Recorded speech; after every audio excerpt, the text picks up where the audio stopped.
नमस्कार। आज हम चौड़ा गांव में जो उपस्थित हुए हैं उसके दो प्रमुख कारण हैं। एक जो वर्तमान समय में परिस्थिति चल रही है पूरे विश्व में, आप देखेंगे हर तरह की क्राइसिस पैदा हो गई है। अभी जैसे आपने पहले नोटबंदी देखी, ये सब प्रायोजित है। अभी गैस की आपूर्ति की जो कमी आई देश के अंदर, वो भी एक प्रायोजित है, लेकिन भविष्य निकट में ये चीज़ें बंद हो जाएंगी पूर्ण रूप से। आपको वापस प्रकृति के संसाधनों पर जाना पड़ेगा, और इसमें सबसे बड़ी जो चुनौती है आज के समय में वो युवा की है, जिसकी आयु 15 वर्ष से लेकर और 35 से 40 वर्ष के बीच में। उनके जीवन का संघर्ष कैसे कम हो और कैसे वो अपने जीवन को सुचारू रूप से चला सके, ये भगवान शिव की जीवन शैली है।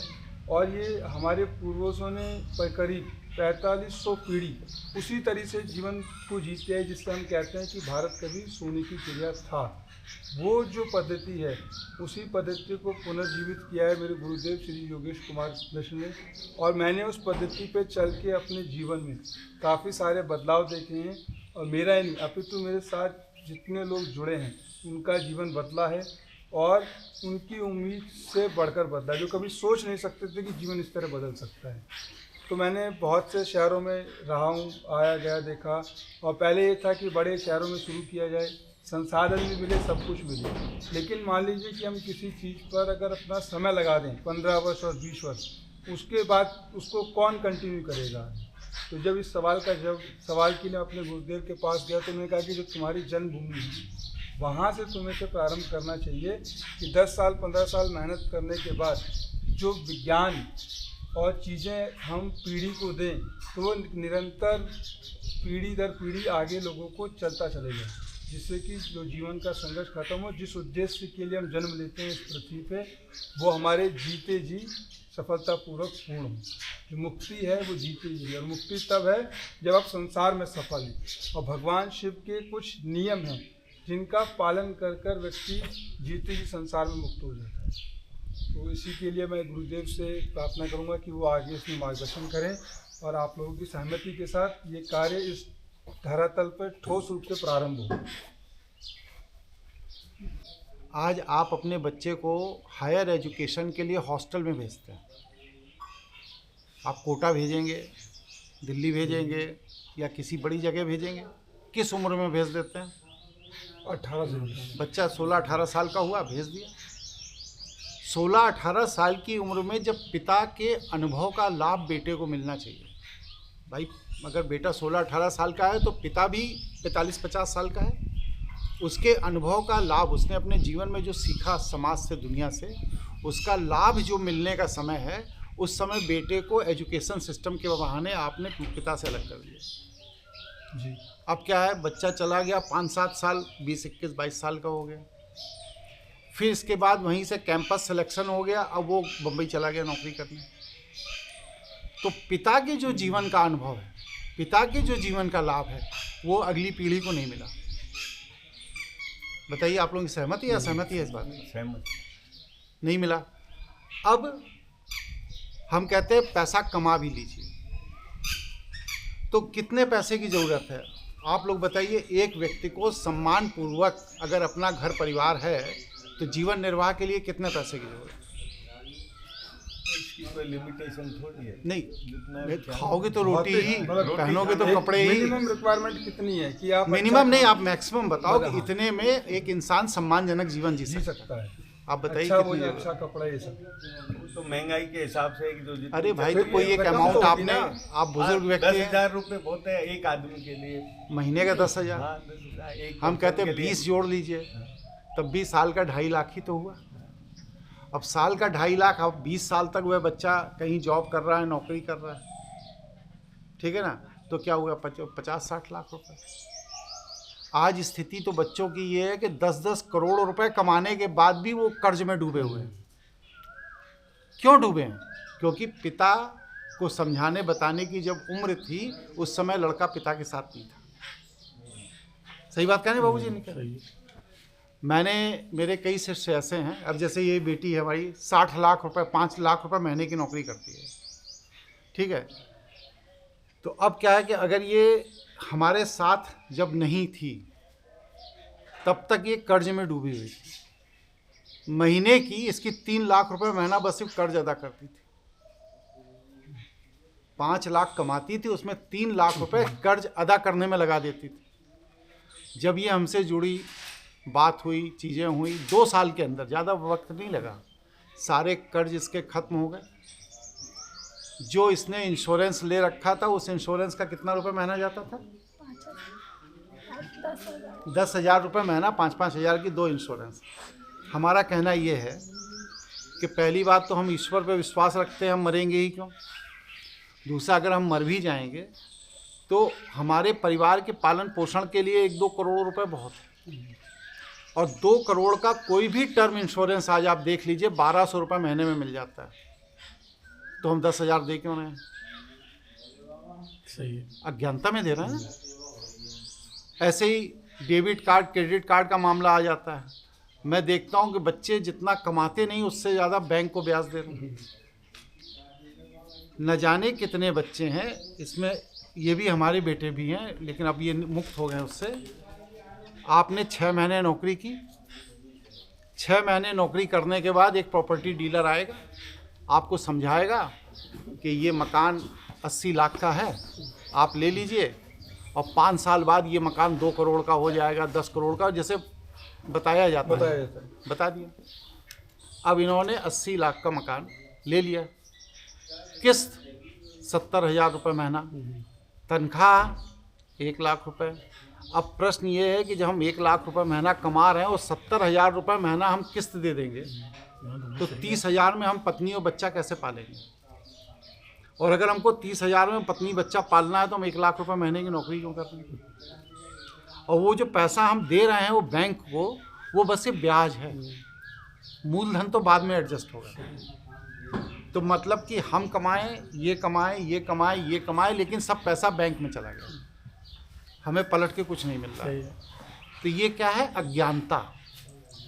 व्यक्ति के जीवन निर्वाह के लिए अगर वह अपना घर मकान है उसके पास, इसके बाद अगर 50 लाख रुपए उसके पास ऐसा पड़ा है जो कि वक्त ज़रूरत पे इस्तेमाल कर सकता है, तो हम समझते हैं कि इससे ज़्यादा ज़रूरत व्यक्ति के निर्वाह के लिए नहीं है। फिर व्यक्ति को समाज के लिए काम करना चाहिए, ये मेरा मत है। जी।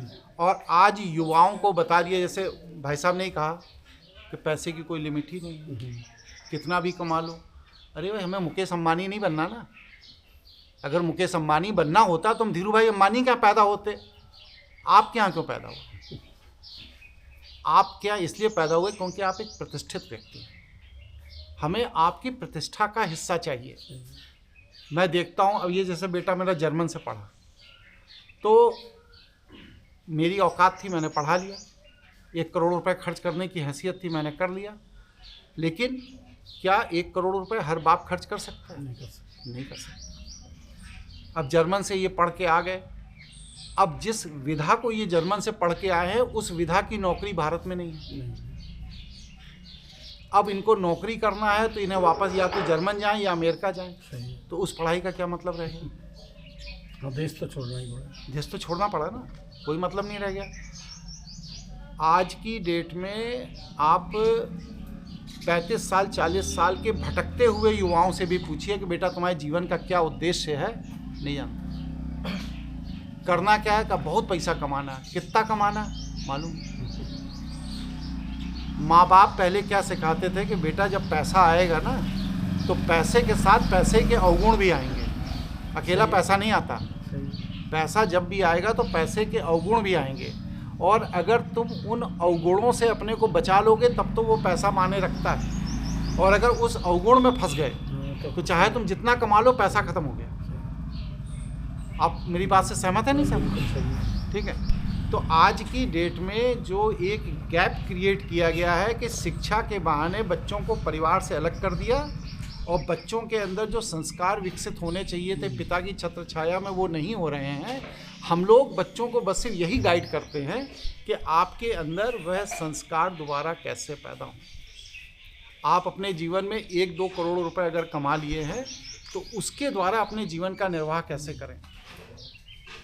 इसके लिए हम लोग पूरे देश भर में जगह जगह बच्चों से मिलते हैं, उनसे बात करते हैं, विचार करते हैं, उनको जीने का तरीका बताते हैं। ये हम लोगों का कार्य है। जिस कार्य के लिए सुशील जी हमें आपके यहाँ लेकर आए हैं, और इनका ये उद्देश्य है कि इनके अपने गांव के जो बच्चे हैं उनके लिए ये मंदिर एक ऐसा केंद्र बने जहाँ पर बच्चों को गाइडेंस मिले। नौकरी के लिए तो बहुत व्यवस्थाएं हैं, लेकिन सही परामर्श के लिए, संस्कार नहीं है। संस्कार के लिए कोई एक केंद्र बनना चाहिए। तो इसलिए इस केंद्र को बनाने के लिए ये हमें यहाँ पर लाए हैं। अगर मैं लखनऊ रहता हूँ, अगर आप लोगों की सहमति होगी तो भाई महीने में एक मतलब चलेंगे, सुबह शाम को आ गए, 2-3 दिन बच्चों से बात कर लिया, चले तो टोटल इतना काम। तो आप लोगों की सहमति इसमें ज़रूरी है। अगर आप लोगों की सहमति है तो यहाँ आने जाने में मैं अपना योजना बनाना शुरू करूँ। ये मेरा विचार है। इस पर कोई भी व्यक्ति अपनी कोई राय देना चाहता है, सकारात्मक नकारात्मक, या किसी के मन में कोई प्रश्न हो, कोई जिज्ञासा हो, तो आप अपनी बात बताइए। कौन ही बोल सकता। अब शिक्षा अभिवृद्धि है, ये यही कहेगा। हम तो गंवा रहा है, गाँव का। आप बताइए भाई साहब। प्रश्न करिए इसमें कि हाँ, ये तो कैसे कोई होगा, सवाल है, वो कोई कैसे जिज्ञासा? होगा। दोनों ही कर्मचारी रिटायरमेंट है साहब। जिसके मन में जो भी प्रश्न हो अपना रखिए। हम कि तो देखो यहीं रहने वाले हैं, किसान आदमी हैं, जो बुजुर्गन से मिला उससे कमा के खा रहे हैं। अब आप लोग बताओ भाई आगे क्या है क्या नहीं। या हमारे सोचने का तरीका सही नहीं है तो आप वो भी बताओ सही। कि भाई मिश्रा जी आप ऐसा गलत सोचो, ये नहीं, ऐसा नहीं, ऐसा है, तो हम भी अपने अंदर सुधार करें। बताओ गुरु जी। समाज तो संस्कारित ही बनना चाहिए। नहीं और चाहिए तो, लेकिन संस्कार- बन तो नहीं पा रहा है। संस्कार बच्चों में से ही, नई जनरेशन से ही चालू होंगे। भैया संस्कार देखिए, आप ये बताइए, क्या नाम है आपका? मणिशंकर जी। भैया मणि जी, आप ये बताइए, बच्चे में संस्कार देने का समय आपके पास कहाँ है? बच्चा 5 साल का हुआ, आपने सवेरे 7 बजे उसको बस में लाद दिया, 3 बजे लौट के आया, और लौट के आने के बाद थक गया, खा के सो गया, शाम को 6 बजे होमवर्क करने बैठ गया, और रात 10 बजे तक होमवर्क करके फिर सो गया। आज स्थिति ये है कि बच्चे को माँ का प्यार नहीं मिल पा रहा है, आपके एजुकेशन सिस्टम के कारण। सही। आप देखिए जितना प्रबुद्ध लोग हैं हमारे, तो काम ही ऐसा है, मैं तो वकील भी रहा हूँ, सरकारी वकील रहा हूँ, PCS अफसर रहा हूँ, सब रहा हूँ, तो मेरा तो काम ही ऐसा है कि मैं प्रबुद्ध लोगों में उठता बैठता हूँ। आपको ये सुनकर ताज्जुब होगा कि प्रबुद्ध लोगों के बच्चे स्कूल पढ़ने नहीं जाते। आप बताइए धीरू भाई, ये मुकेश अंबानी का नाती किस स्कूल में पढ़ता है? आप बता दो ना, किसी को मालूम हो तो बताओ। वेदांता 20 लाख करोड़ की कंपनी है, उसके मालिक है अनिल अग्रवाल जी। उनका लड़का अभी मरा 1 महीने पहले, उसका जो ग्रैंडसन है, 2 बच्चे हैं, किस स्कूल में पढ़ते हैं? कोई स्कूल। वो लोग पढ़ाते ही नहीं। शिक्षा से बुद्धि कुंद होती है। पहले वो था ना, विद्या ददाति विनयम, विनयम ददाति पात्रताम, तो वो विद्या है, ये शिक्षा है। विद्या और शिक्षा में फर्क है। शिक्षा क्या है? अक्षर ज्ञान, क ख ग घ। ये तो आज की डेट में मेहरी का लड़का भी व्हाट्सएप चला रहा है, वो भी मैसेज ले रहा है, दे रहा है, बोल रहा है, गाना पसंद कर रहा है, सुन रहा है। इसका मतलब अक्षर ज्ञान उसको है, तभी तो कर पा रहा है। सही। और आप पढ़ा के क्या कर रहे हो?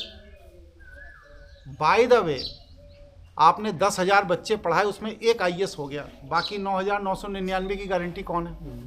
अगर आपकी शिक्षा से वो IAS हुआ है तो बाकी भी होने चाहिए ना। इसका मतलब आपकी शिक्षा से नहीं हुआ, शिक्षा के अलावा कोई और चीज़ थी जिसकी वजह से वो IAS हुआ, वो चीज़ दूसरों के पास नहीं थी, वो नहीं हो पाए। अंग्रेज़ों ने हमारे यहाँ शिक्षा पद्धति इसीलिए लागू की थी कि वो हमें गुलाम बना सके। क्यों? क्योंकि उनको अपने बड़ी बड़ी ऑफिस, कंपनी चलाने के लिए बाबुओं की ज़रूरत थी, अधिकारियों की ज़रूरत थी, चपरासियों की ज़रूरत थी। तो एक उन्होंने कल्चर डेवलप किया 60-70 साल में कि बाबू, चपरासी और ये अधिकारी कैसे पैदा किए जाएं। उसके लिए उन्होंने पब्लिक सर्विस कमीशन बनाया, स्टेट सर्विस कमीशन बनाया, कंपटीशन का प्रोसेस किया कि जो इंटेलिजेंट बच्चे हैं उनको लेकर आप मेरे पास आइए। प्रश्न ये है कि अगर 99% नंबर पाने वाले बच्चे को ही आप एडमिशन देते हैं तो फिर आप पढ़ाते क्या? जो बच्चा 99% नंबर पा रहा है वो पहले से पढ़ा पढ़ाया है, समझदार है। आप उसमें पढ़ा क्या रहे हो? आप तो ये कहो कि 35% वाले को हम पढ़ा के 99% बना देते, तब तो हम समझें कि आप टीचर हो, वरना तो आप टाइम पास कर रहे हो। और आज जो सामाजिक संरचना है वो इसी तरह की हो गई है। बेस्ट स्टूडेंट को बेस्ट टीचर पढ़ाना चाहता है। अब जब स्टूडेंट भी बेस्ट, मतलब कि खेत भी बढ़िया है, उसमें बीज भी बढ़िया, तो फसल तो बढ़िया होगी। हो जाएगी। उसमें किसान की क्या काबिलियत है भाई? एडमिशन ही हाई परसेंटेज होता है। तो उसमें किसान की क्या काबिलियत है? लेकिन हमारे पास जो समाज है, जो लोग हैं जो हमसे जुड़े हुए हैं, वो निर्धन वर्ग के लोग। हम बस से उन्हीं बच्चों को गाइड करते हैं जिनको पैसे देने की क्षमता नहीं है, जिनके अंदर शिक्षा प्राप्त करने की क्षमता नहीं है, या शिक्षा प्राप्त करके डिग्री प्राप्त कर ली है लेकिन बेरोजगार घूम रहे हैं। हम लोग बस से उन्हीं बच्चों को गाइड करते हैं और हम लोग किसी को गाइड नहीं करते। और लगभग 14 लाख बच्चों को अभी तक हम लोगों ने पिछले 15 साल में गाइडेंस किया और सभी का जीवन बदल गया। और 2 उदाहरण ये आपके सामने, एक ये। और इनको बच्चे बने, ये है हमारा मनसा ये है, संक्षेप में बता रहा हूँ, कि हमारे बच्चों को शिक्षित कर दिया गया लेकिन संस्कारित नहीं किया जा रहा। और हमारी जो शिक्षा नीति है वो इस तरह से बनाई गई है, डिज़ाइन की गई है कि बच्चे अपने माता पिता के साथ कम से कम समय रहते हैं। 7 बजे बस आती है, बच्चा लाद दिया, शाम को लौट के आया 3-4 बजे, खा के सो गया, उठा, होमवर्क किया। माता पिता के साथ उसका जुड़ाव हो नहीं पा रहा, कम हो गया, हो नहीं पा रहा है। अब इसके अलावा आगे आ जाइए, बच्चा थोड़ा बड़ा हुआ, इंटर किया, पता लगे कोटा भेज दिया, पता लगे दिल्ली भेज दिया। तो माँ बाप के साथ जिस बच्चे को रह करके माता पिता से उनके संस्कार लेना चाहिए, वो संस्कार बच्चा नहीं ले पा रहा। परिणाम उसका क्या है कि बच्चा 5 लाख रुपए महीने की नौकरी करने के बाद भी महीने के आखिरी 5 दिनों में वो कर्ज की ही बात करता है कि ये इंस्टॉलमेंट कैसे देना है, वो कैसे करना है, ये कैसे करना है। हम लोगों के पास गांव में बड़ी बड़ी गाड़ी से आता तो है, लेकिन वो गाड़ी बैंक की होती है। आप अभी किस्त दे नहीं पाए हो, इसलिए गाड़ी के मालिक आप नहीं हो, वो बैंक मालिक है।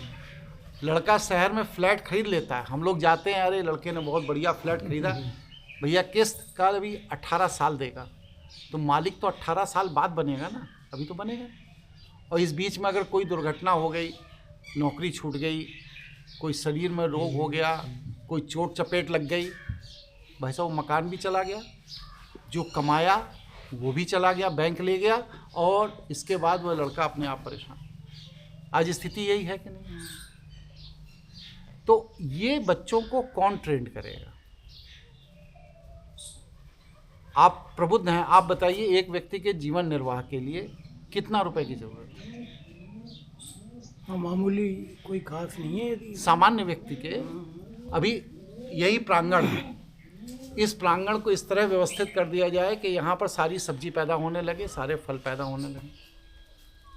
कुछ ऐसी व्यवस्था हो जाए कि यहाँ पर अपने खाने भर का अनाज हम पैदा कर, मान लीजिए 25 एकड़ का मंदिर, एक उदाहरण करने लगे।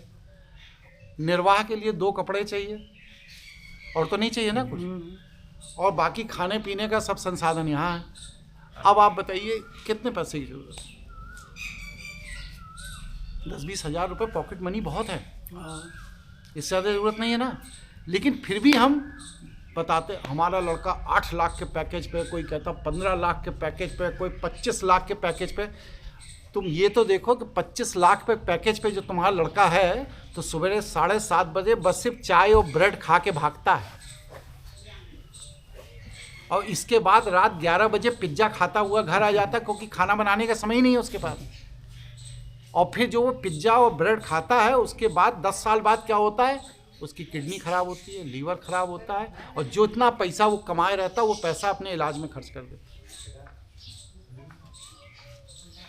आईटी के बच्चों में 40 साल आते आते तक नपुंसकता आ जाती है। क्यों? क्योंकि जब वो 10-10, 12-12 घंटे यूं बैठ के काम करेंगे, शरीर में कोई एक्टिविटी नहीं, बस ये मेंटल वर्क कर रहे हैं, तो ये होना ही है। आपने 16 डिग्री पर बच्चे को रख दिया, बाहर का टेम्परेचर 45 डिग्री। और जैसे मेरी बेटी है, अमेरिका कंपनी में काम करती है, तो सवेरे 9:30 बजे पहुंचती है और शाम 6:30-7 बजे छूटती है। उससे पूछो गर्मी, कहते गर्मी क्या होती, गर्मी कुछ होती ही नहीं। कहा क्यों?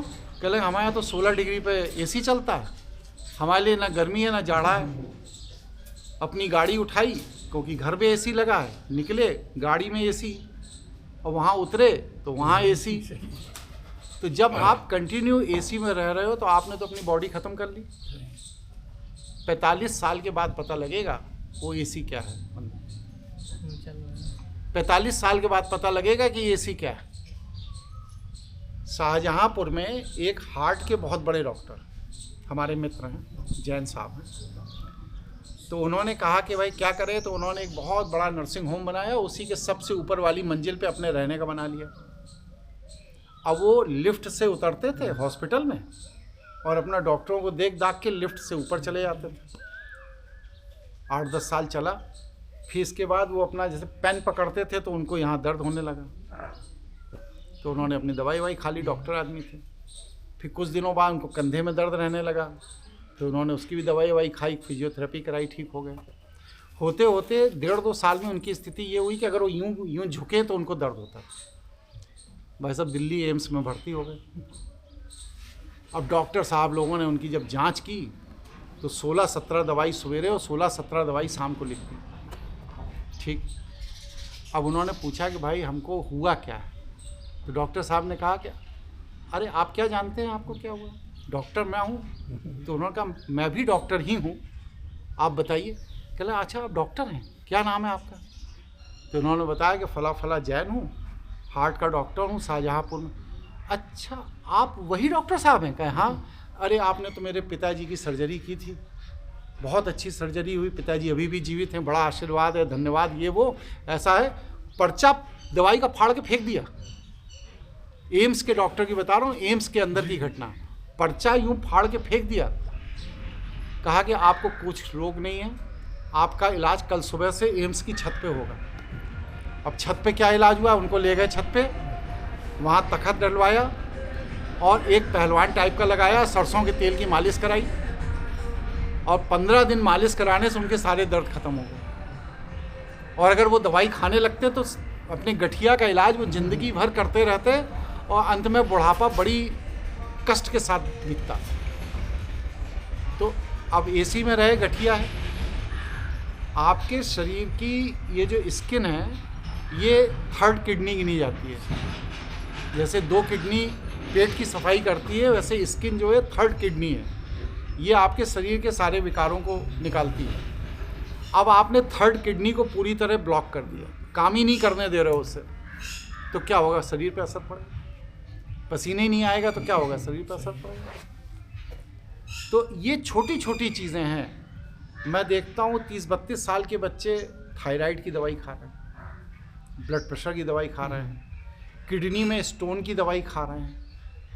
30-32 साल के बच्चे स्ट्रेस फ्री होने की दवाई खा रहे हैं। मेरे न जाने कितने उनके बेटे हैं, क्योंकि मैं तो पिताजी लोगों में उठता बैठता हूँ, कहे अरे वो रात में दवाई खा लेता है ना मिश्रा जी, इसलिए सो जाता है तो फिर वो फ़ोन नहीं उठाता।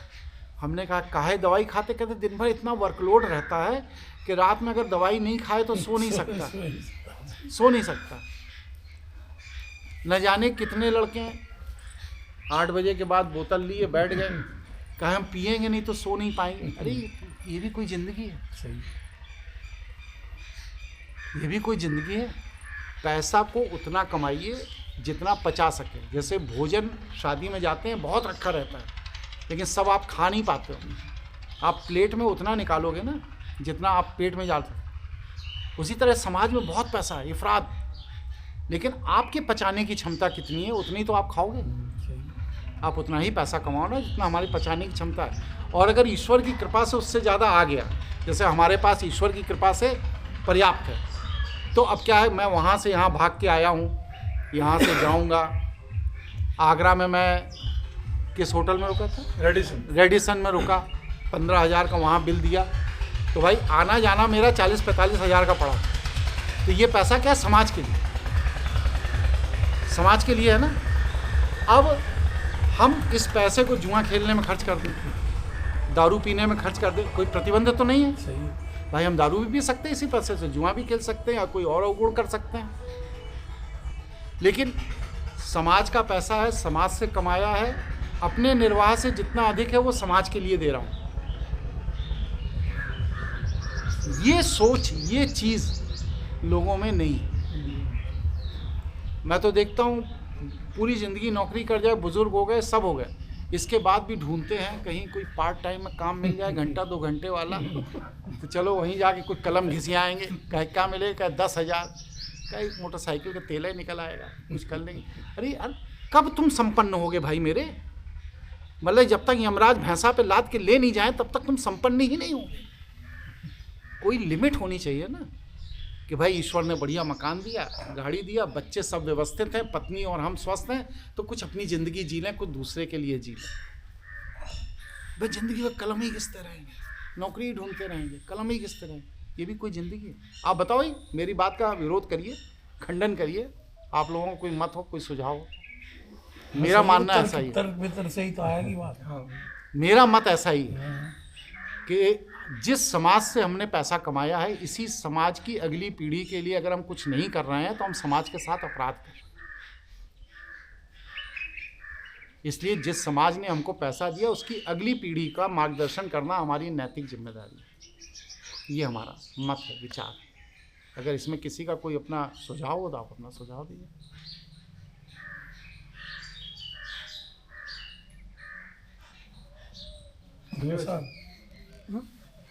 ये जो कुछ कह रहे हैं सही तो है। आप और बात रखिए ना और चीज़ों की भी, और क्या चीज़, जैसे भी हो सकता है कि आपके पास वो चीज़ हो जो हमारे जिसको संज्ञान में नहीं है, हाँ, हमारे हमारे संज्ञान संज्ञान में नहीं है, ऐसा कोई बात, कोई विचार किसी के पास है, क्योंकि सभी प्रबुद्ध लोग हैं, जीवन का अनुभव लेकर यहाँ बैठे हैं। आप लोग अपनी बात रखिए कि मिश्रा जी ये बात यहाँ तक सही है, लेकिन यहाँ से आप गलत बोल रहे हैं, तो उतना बोलिए, तो फिर मैं अपनी समझ से जवाब। हमारे यहाँ एजुकेशन सिस्टम ने जो सबसे बड़ी गड़बड़ी की, क्या की, शास्त्रार्थ खत्म कर दिया, तर्क वितर्क खत्म हो गया, प्रबोधन खत्म हो गया, प्रज्ञा खत्म हो गई। भैया जब गया जर्मन तो ये ग्रेजुएशन यहाँ से करके भेजा था, इसे पोस्ट ग्रेजुएशन, तो यूनिवर्सिटी गया। अब आप कल्पना करिए ऐसी यूनिवर्सिटी भारत में नहीं है। वहाँ गया तो कहा भाई फला क्लासरूम, तो कहा 3rd फ्लोर पे 36 नंबर के कमरे में।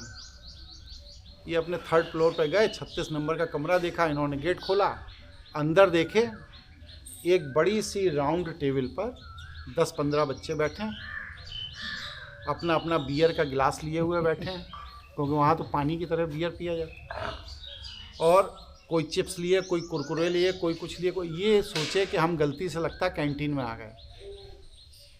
ये वापस निकलने लगे तो जो टीचर था उसने एक लड़के को भेजा, कहा इसको बुला के ला।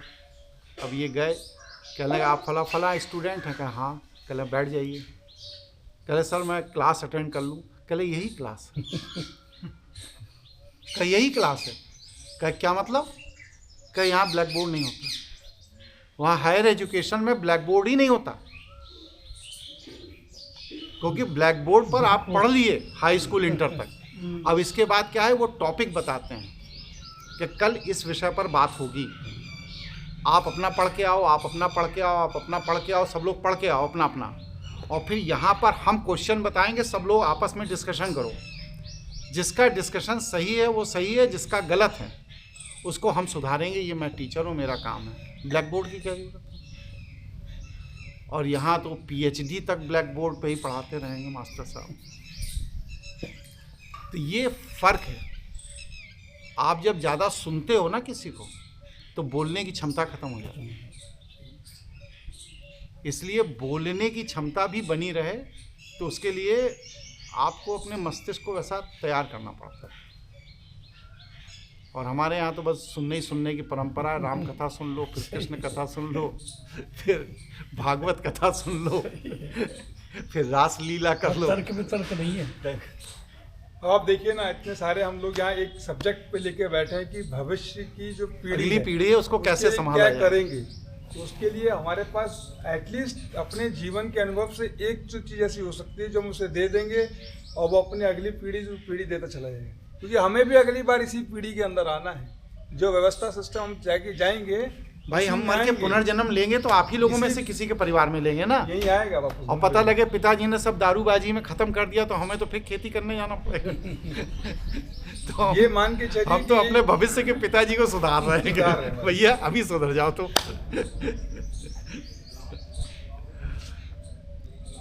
या कोई जो मैंने बताया इससे अच्छा किसी के पास कोई सुझाव होता है अपना सुझाव, या मेरे काम का तरीका गलत है तो उसका खंडन कीजिए।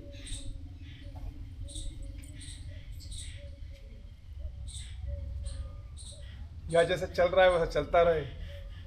नहीं ये तो चलने तो नहीं देना। नहीं, अगर ये मन का विचार हो कि वही जो चल रहा है वो ठीक है। नहीं वो एक अलग बात है, अगर सबकी राय है कि नहीं जैसा चल रहा वही ठीक है तो हम भैया कोई दूसरा गांव ढूंढेंगे।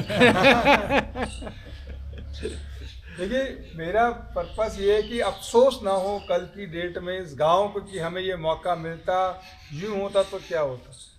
हमारे हर 22 व्यक्ति देशों जीवन में इस तरह के सेंटर चलते हैं। लखनऊ हमारा हेड ऑफिस है, तो हमें तो कोई ना कोई जगह चाहिए ना। आप लोगों का सही हो गया यहीं बैठ जाएंगे, नहीं तो किसी और जगह चले जाएंगे। हमें तो बच्चों को आगे बढ़ाना है, काम करना है उस सेक्टर में। आदमी 1 बीघा जमीन है तो भी उसमें वो करोड़पति है, और 10 एकड़ है तब भी वो कंगाल परेशान हो है तो जाएगा। परेशान ही है। क्योंकि पर्पस लैंड से नहीं सॉल्व होता है, उसकी उपयोगिता से होता है कि 1 बीघे से आप क्या कर सकते हैं। तो वो भी चीज़ होती है। तो इसी तरह जीवन है।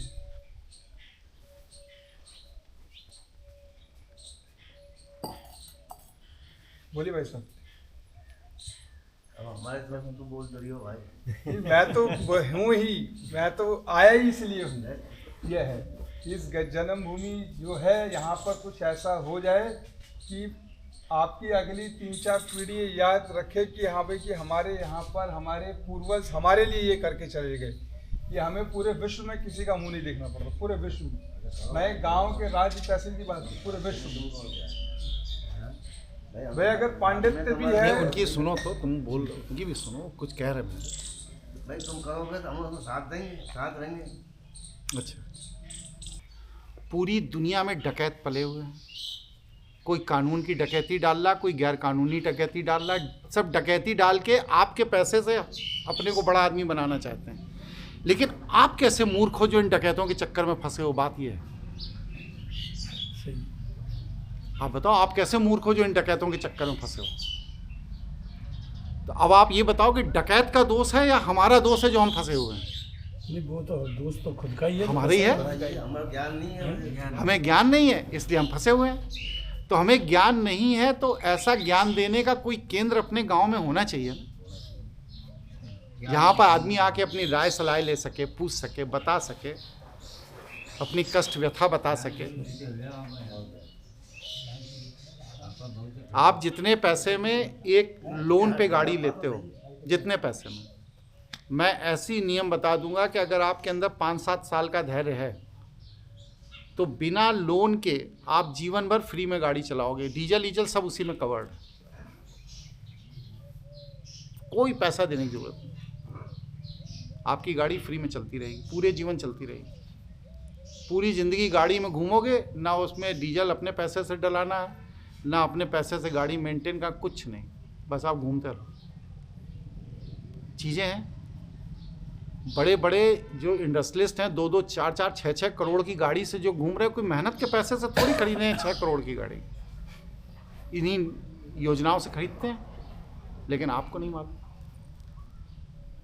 अभी आपके ऊपर लोन हो जाए 5 लाख रुपया, आप अपने खेत पे ले लीजिए, अमीन कल सुबह से परेशान करने लगेगा।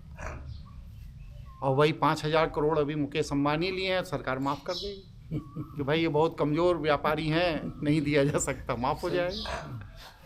तो आखिरकार वह ऐसी कौन सी विद्या जानते हैं कि उनका माफ़ हो जाएगा और आपका नहीं होगा। वो विद्या सीख लीजिए, आपका भी माफ़ हो जाएगा। तो हम लोग इस तरह की विद्याएं सिखाते हैं। अगर इसका कोई केंद्र यहाँ बनाना है तो आप लोग अपनी सहमति दीजिए। सब लोग, सबकी सहमति है सबका सहयोग है तो कार्य शुरू किया जाए, क्योंकि एक बार मेरे यहाँ आने जाने का खर्चा मेरा जो है वो 28-30-32 हज़ार रुपये के आसपास पड़ता है। मैं अगर मैं साल भर में आऊँगा तो लगभग 4 लाख रुपए मेरा खर्च होगा। मुझे आपसे चाहिए कुछ नहीं, लेकिन हम अपना 4 लाख वहाँ लगाएंगे ना जहाँ पर किसी का जीवन बनेगा, रिजल्ट आउट, जहाँ रिजल्ट निकलेगा। ये तो हम अपना 4 लाख क्यों लगाएंगे भाई, जहाँ दूसरी जगह लगाएंगे। तो सुशील जी का ये गांव है, ये हमें लेके आए हैं, तो हमने कहा सब लोगों की सहमति है, अगर ऐसा है तो काम शुरू किया जाए। अब बताइए, अब आप लोग। तो क्या स्ट्रक्चर वगैरह भी तैयार करेंगे कोई? वो आप सब टेंशन छोड़िए, वो कुछ नहीं, वो आप कोई स्ट्रक्चर वगैरह की तैयारी नहीं। पहले लोगों के मन का स्ट्रक्चर तैयार होना चाहिए। मन मस्तिष्क। पहले भाई आप मकान बनाते हो तो पहले दिन क्या बिना नक्शा अक्सा बनाए, बिना कुछ किए शुरू हो जाते हैं? नहीं, पहले आप अपना मन बनाते हो कि यार हमें अपना मकान बनाना है, और इस तरह से बनाना। ठीक है।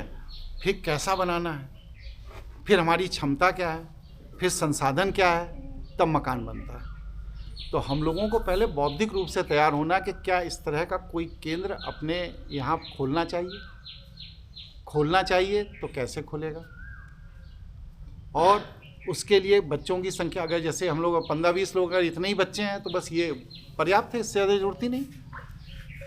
लेकिन अगर हमारे यहाँ बच्चे मान लिया आसपास के गांव के भी आने लगे, 200, 500, 1000 बच्चे होने लगे, तो भाई कहीं खेत ले करके बिल्डिंग बनाई जाएगी, किया जाएगा। वो तो बढ़ती हुई संख्या के ऊपर निर्भर है, लेकिन पहले दिमाग में तो ये विचार आए कि ऐसा केंद्र बनना चाहिए हमारे क्षेत्र में या नहीं बनना चाहिए। ये विचार तो आप लोगों के दिमाग में आना है। तो आप लोगों की सहमति है कि इस तरह का इंस्टीट्यूट यहाँ पे भी काम करना बनना चाहिए, खुलना चाहिए, करो करो। है ना। तो आज शाम के वक्त में हम लोग युवाओं की मीटिंग रख रहे हैं, तो आप लोग कितने कितने युवाओं को भेज सकते हैं? अपने अपने बच्चों को भेजना ही, और नहीं, अपने बच्चे जैसे आपके बच्चों से कहीं अपने 2-2 दोस्त लेके चले आओ, दो उनके साथ ही हों, 1-1, 2-2 अपने साथ लेके चले आए, हो गए 30-40 लोग, बैठ के बातचीत हो जाएगी। क्योंकि सबसे बड़ी जो आज ज़रूरत है ना, आप अपनी धरोहर को मेंटेन नहीं कर पा रहे, ना तो हम लोग शस्त्र मेंटेन कर पाए। भाई हमारे पूर्वज ब्रह्मास्त्र, अग्नास्त्र क्या क्या चलाते थे, हमें कुछ नहीं आता, सब भूल गए। तो ना तो हम शस्त्र मेंटेन कर पाए, ना हम अपने शास्त्रों को बचा पाए। न जाने कितने हिंदू ऐसे हैं जिन्होंने आज तक वेद ही नहीं देखा कि होता कैसा, दर्शन नहीं देखे, उपनिषद नहीं देखे कि होता कैसा है, पढ़ना देखना बहुत दूर की बात। तो ना हम शस्त्र बचा पाए, ना शास्त्र बचा पाए, अब संतान भी नहीं बचा पा रहे हैं। तो जब शस्त्र भी नहीं रहेगा, शास्त्र भी नहीं रहेगा, संतान भी नहीं रहेगी, तो हम हिंदू काहे के रह जाएंगे। आज धर्मांतरण कराने वाले इसीलिए तो करा ले रहे हैं ना, क्योंकि हमें शस्त्र और शास्त्र और संतान तीनों पर हमारा नियंत्रण खत्म हो गया। तो पहले संतान बचानी है, फिर शास्त्र बचाना है, तब शस्त्र बचेगा। तो इसलिए आज शाम को समय दीजिए, कितने बजे? कितने बजे रख सकते हैं, कितने बजे रख सकते हैं शाम को? बच्चे जो युवा हैं उनके साथ में मीटिंग 6 बजे करीब। 6 बजे। आप लोग बताइए सब बात। क्यों भाई? 6 बजे तक रह जाएंगे तो और नहीं। 6% तो लेट रखो। नहीं, इधर उधर कोई गया है तो आ जाएगा, आप सूचना कर देंगे, आ जाएगा। 7 बजे, चाय मंगवाइए 7 बजे बाद, हाँ, चाय मंगवाइए। 7 बजे नाश्ता कहाँ? लेके आ दो। हाँ जाओ, लेके। हाँ, चाय यहाँ बन रही है, नाश्ता लेकर। सूर्यास्त से पहले ही रखो। सूर्यास्त से आधे घंटे साइड के लोग हैं ना, वो तो उसी हिसाब से आ पाएंगे। अपने बच्चों को भले अपन 9 बजे भिजवा दे, कोई बात नहीं। आज वो जल्दी